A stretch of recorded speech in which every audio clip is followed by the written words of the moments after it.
Primeiro Crônicas 10. A morte do rei Saul. Os filisteus lutaram contra os israelitas no monte Gilboa.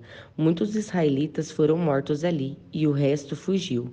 Entre os que fugiram estava o rei Saul e seus filhos. Mas os filisteus os cercaram e mataram Jonatas, Abinadab e Malquizua, filhos de Saul.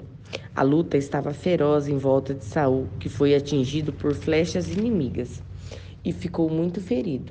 Então disse ao rapaz que carregava suas armas: Tire a sua espada e me mate, para que esses filisteus pagãos não caçoem de mim.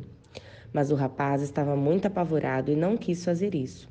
Então Saul pegou a sua própria espada e se jogou sobre ela.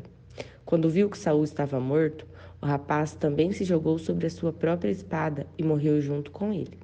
E assim Saul e seus 3 filhos morreram juntos, e nenhum dos seus descendentes se tornou rei. Quando os israelitas que moravam no vale de Jezreel souberam que o exército de Israel estava fugido e que Saul e seus filhos tinham sido mortos, abandonaram as suas cidades e fugiram. Então os filisteus foram e ocuparam aquelas cidades.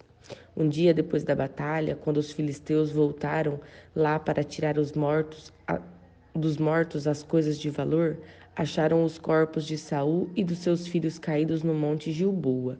Então cortaram a cabeça de Saul e pegaram as armas dele.